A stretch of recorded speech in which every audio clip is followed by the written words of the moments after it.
monastery set in a hillside covered with vines, there lived a monk called Brother Heinrich. Brother Heinrich wasn't like all the other monks who lived in the monastery. They used to spend their time together working in the monastery vineyards, looking after the vines, picking the grapes, and making the wine. The wine from their monastery was the finest and juiciest in all the land, and the people came from far and wide to try it. Brother Heinrich had to help make the wine too, but he worked by himself. Except, that is, for Sigismund. Sigismund was the donkey who worked the wine press that squeezed the grapes. The wine press stood in a little cobbled courtyard, and Sigismund had to walk round and round the courtyard all day, pulling a long wooden arm that made the wine press work. Brother Heinrich put the grapes in and waited for the grape juice to trickle out into a big stone jar. When the jar filled up, he took it away to the cellars and fetched back an empty one. It was rather boring work for both of them, but they didn't mind. Brother Heinrich liked to talk to Sigismund, and Sigismund liked to listen. Sometimes he would answer Brother Heinrich in a friendly sort of way.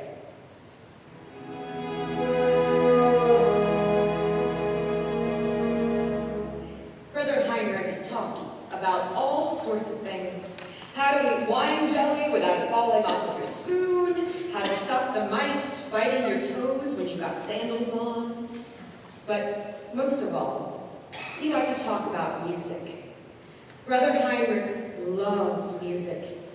He knew how to play lots of different instruments, even difficult ones like the harp and the sackbut. And he was good at singing too. In fact, he sang so well that the abbot had put him in charge of the monastery choir. Every day, when it was time for work to finish, Brother Heinrich took Sigismund back to his stable, gave him some hay, wished him good night, and hurried off to choir practice. But he felt sad that Sigismund was left out, so sometimes he would let him come along to choir practice and sing with the choir. Sigismund liked that very much. He stood at his hind legs in the choir stalls and tried hard to follow the music, just like all the others in the choir. Brother Heinrich lent him an old pair of spectacles so he could read better. Sigismund felt very important. He joined in all the songs the choir sang, though sometimes his voice did stick out a bit.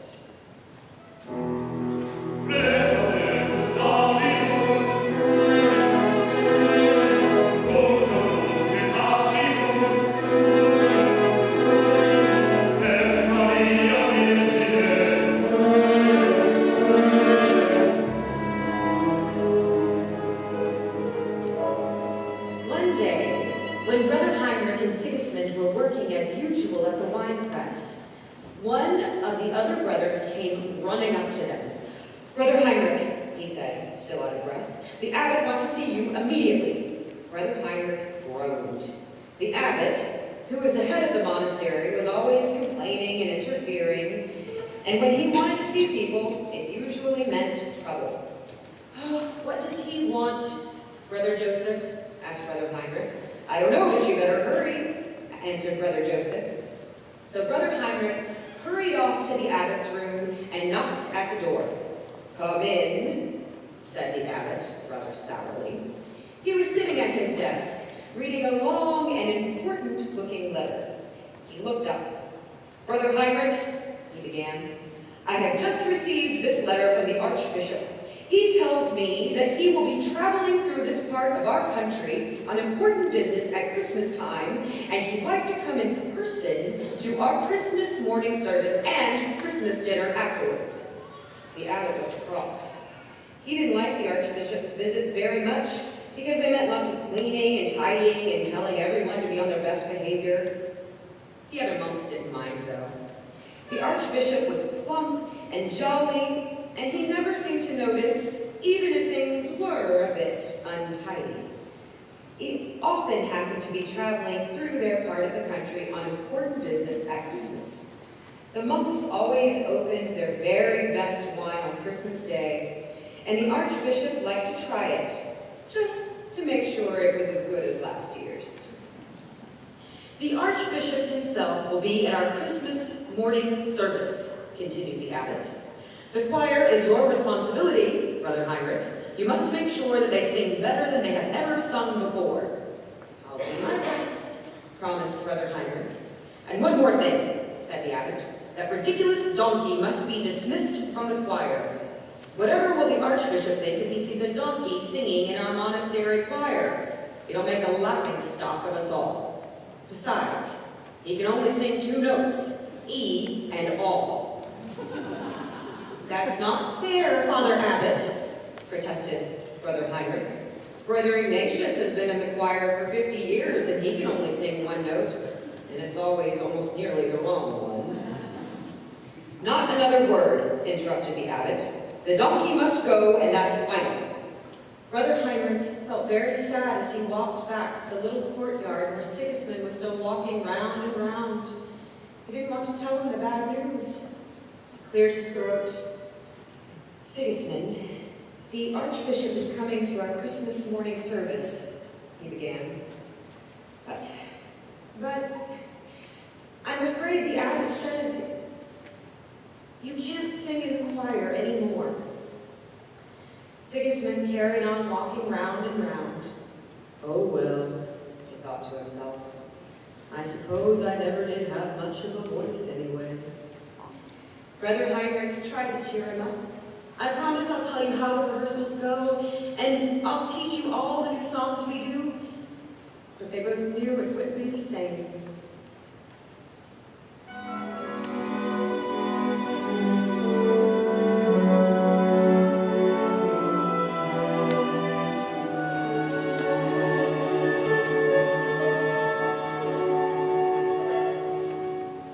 Rehearsals began for the Christmas morning service. Brother Heinrich stood in front of the choir, beating time with a twig and singing very loudly. They practiced hard every day, but somehow nothing seemed to go right. Secretly, everyone missed Sigismund. Soon, the monks in the choir started to complain. We're bored with these stupid songs, said one of them. Nothing but the same old Christmas carols year after year, said another.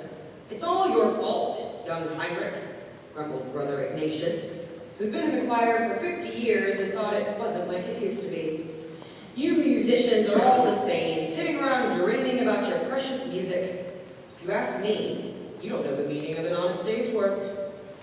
You're supposed to be so good at music, said one of the younger monks. Well, why don't you just write us a new carol so we won't have to do the same ones over again? Yes, write us a carol, cried everyone together, except for Brother Ignatius, who preferred the old carols anyway. But I've never written a carol before, protested Brother Heinrich. Well, you'll just have to do your best, said the others. A new carol will make all the difference to the Christmas service. So, Brother Heinrich cut himself a new quill from an eagle's feather and laid in a supply of fresh parchment. Every night he sat down at his desk in his little room to try and write his new carol. He tried and tried. All sorts of ideas came into his head, but somehow none of them was quite right.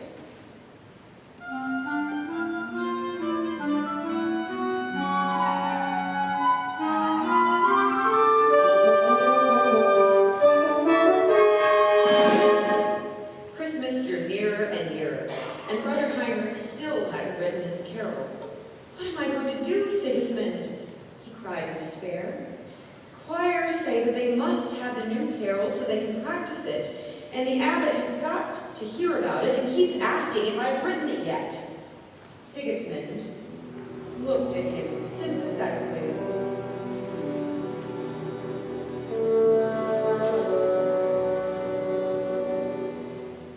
Brother Heinrich kept on trying, but he still couldn't seem to write his new carol. Finally, Christmas Eve came. All day he paced up and down his room and scribbled frantically, while Sigismund, whose work was over for the season, sat in a corner watching anxiously. By the evening, there was still nothing on the parchment but crossings out. "It's no good, Sigismund," he said sadly. "I'll have to give up. Looks as if it isn't going to be a very Merry Christmas for either of us. The abbot doesn't want you in the choir anymore, and now the choir isn't going to want me anymore because I can't write your new carol. Come on, I better put you in your stable for the night." The two of them walked slowly side by side across the courtyard and toward the stables. It was a bright, starry night, and the only sound to be heard was the clip-clop of Sigismund's hooves across the cobblestones. At least, Brother Heinrich thought it was the only sound to be heard. "Stop a minute, Sigismund," he said. "Listen, can you hear something?" Sigismund stopped and pricked up his ears. Then he shook his head and walked on again. "Sigismund, there is something. Listen, it sounds like singing."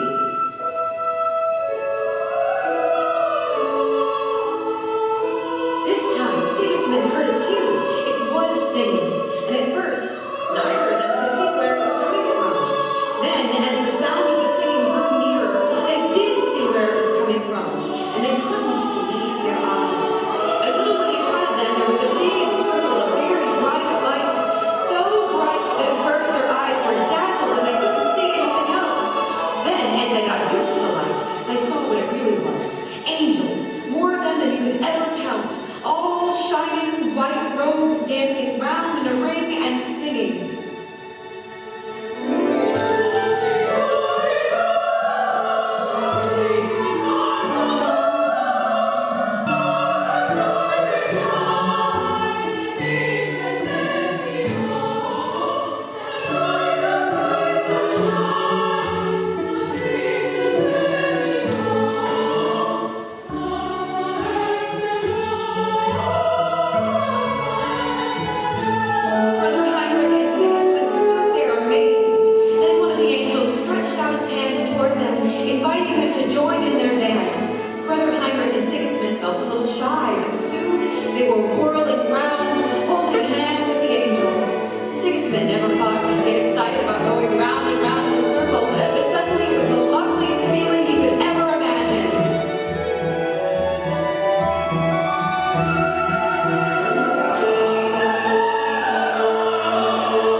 Did it really happen, Sigismund? Wondered Brother Heinrich. It was such a beautiful song the angels sang.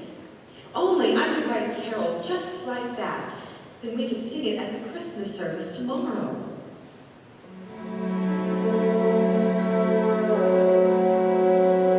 Sigismund, why don't we sing the angels' carol at the Christmas service? If I go and write it down now, we can practice it first thing in the morning, and it'll be ready for the service. I'll tell the choir the angels sang it to me.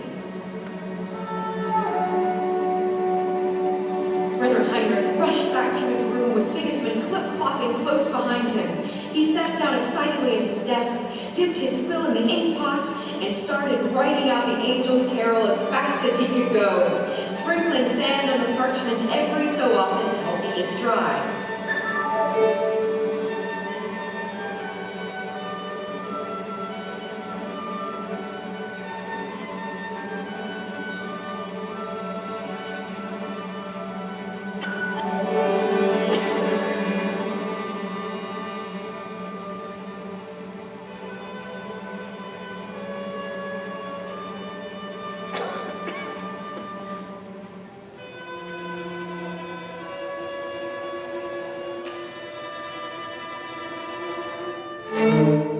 Terrible thing had happened. He couldn't remember how the tune ended. He tried all sorts of different endings.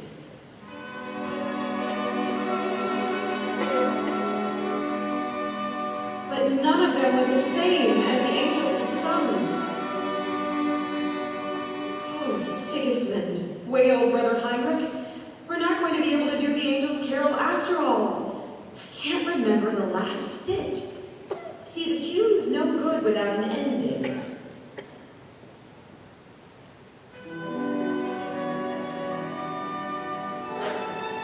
What was that, Sigismund? Brother Heinrich clapped his hand.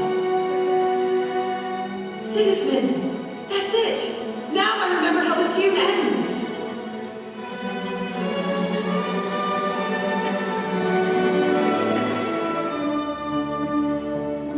Brother Heinrich quickly wrote down the last little bit of the tune in case he forgot it again. Then the two of them danced round and round the room, singing the Angels' Carol till they both fell asleep, exhausted. Early next morning, Brother Heinrich ran to find the abbot and tell him everything that had happened. The abbot didn't believe a word of the story about the angels, but he was so relieved they were going to have the new carol to sing to the archbishop after all that, as a special concession, he said he would allow Sigismund to sing in the choir again, just this once. Brother Heinrich was overjoyed. He ran off to tell Sigismund, who could hardly believe his good fortune, and then the two of them hurried along to choir practice. The choir rehearsed the Angels' Carol till it was perfect. By now, it was almost time for the Christmas service to begin, and they all took their places in the choir stalls just before the Archbishop's solemn procession arrived. The service went beautifully, and everyone was very excited when the moment came for the Angels' Carol.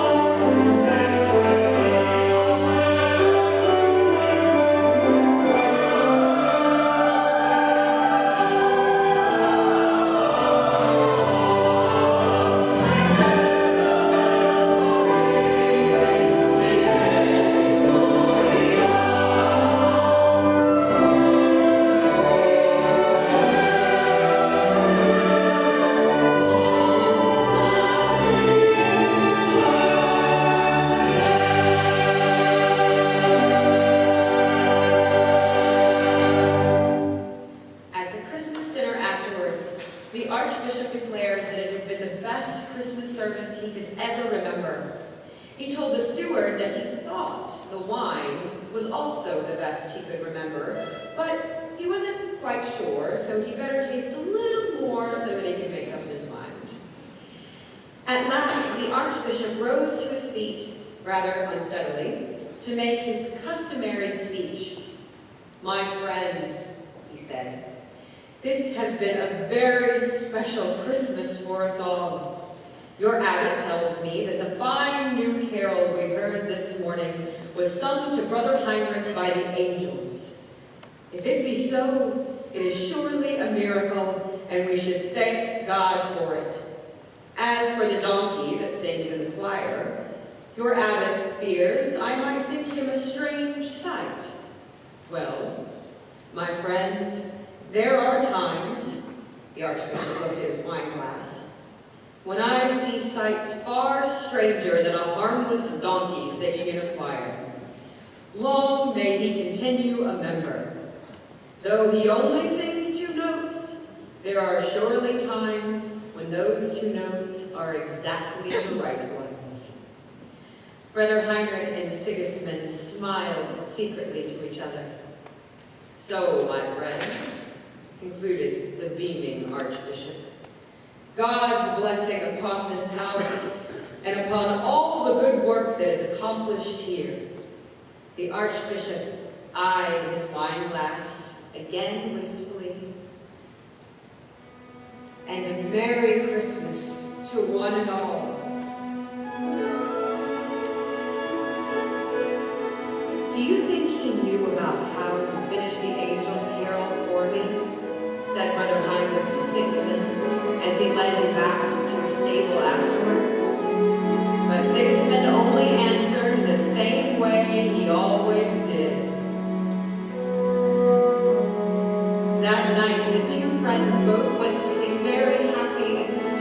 talking about their wonderful experience with the angels. They were sure of one thing. It had been the very best Christmas they had ever